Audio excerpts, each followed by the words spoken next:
Selamat datang di Jejak Perempuan, podcast yang mengupas perjalanan perempuan dari zaman ke zaman. Di sini saya tidak sendirian, karena saya ditemani oleh rekan-rekan saya yang istimewa. Di sini ada Farid. Halo, saya Farid. Kemudian ada Arya. Halo, saya Arya. Dan ada Fani. Halo semuanya, saya Fani.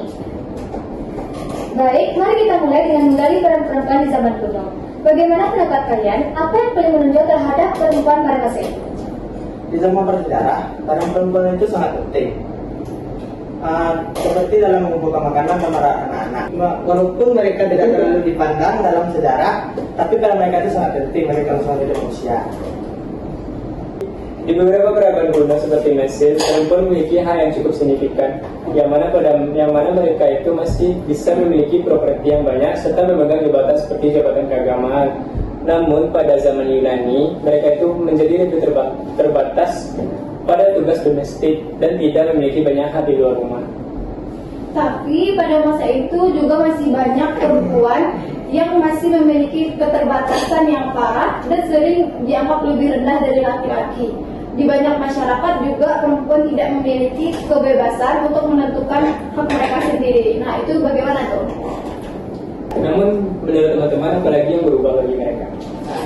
Di masa pertengahan, status sosial itu sangat lengkap bagi wanita. Seperti yang mereka memiliki status sosial kebangsaan, mereka selalu dinikahkan dengan tujuan politik. Berbeda dengan mereka yang memiliki status menengah ke bawah, mereka selalu dipaksa untuk bekerja keras. Masa Renaissance membawa sedikit perubahan, terutama terhadap perempuan kalangan elit. Mereka lebih dulu mendapatkan akses pendidikan. Tokoh seperti Christine de Pizan muncul sebagai suara memperjuangkan hak-hak perempuan. Tapi kan pada masa itu juga perempuan masih terjebak dalam peran tradisionalnya, sehingga mereka tidak memiliki hak untuk membuat keputusan terhadap hidup mereka sendiri. Revolusi industri ini membawa perempuan ke dunia kerja di pabrik-pabrik, yang mana seperti yang kita tahu kerjanya itu yang butuh keras, tetapi upaya juga seperti yang minimum. Ini juga memicu gerakan untuk hak-hak pekerja dan perempuan seperti gerakan suffrage. Nah, selama masa itu juga perempuan mulai memperjuangkan hak mereka dengan lebih berani.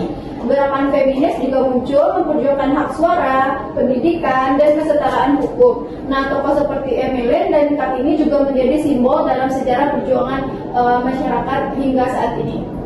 Gerakan seperti #MeToo membawa kesadaran tentang pelecehan seksual dan kekerasan terhadap perempuan, mendorong perubahan yang signifikan. Namun zaman modern ini apa pencapaian terbesar pada wanita? Nah, pada era modern ini, perempuan itu telah mencapai banyak hal seperti hak suara yang lebih luas terhadap pendidikan dan kesempatan yang lebih luas di dunia kerja. Bahkan pada zamannya saat ini, perempuan juga bisa menjadi pemimpin di negara mereka sendiri dan di perusahaan besar. Meskipun ada banyak kemajuan, perempuan masih menghadapi kesenjangan upah, kurangnya representasi di posisi kepemimpinan, dan tantangan dalam hak-hak reproduksi. Lalu, bagaimana dengan kasus-kasus di mana perempuan berani mengambil tindakan ekstrim terhadap pasangannya? Bagaimana pendapat kalian terhadap hal tersebut? Benar, kasus-kasus di mana perempuan membunuh pasangannya seringkali terjadi. Itu mencerminkan situasi kekerasan dan penyiksaan yang mereka alami sebelumnya. Ini merupakan bentuk tindakan putus asa yang terjadi pada mereka setelah bertahun-tahun mengalami penderitaan. Saya setuju, banyak dari kasus ini terjadi karena perempuan merasa tidak memiliki pilihan lain. Kemudian juga tidak mendapatkan dukungan yang mereka butuhkan, dan juga sehingga menyoroti pentingnya akses ke layanan perlindungan dan dukungan bagi korban kekerasan dalam rumah tangga. Namun kita harus berhati-hati dalam menghadapi kasus ini. Tidak semua kasus kekerasan itu bisa dibenarkan.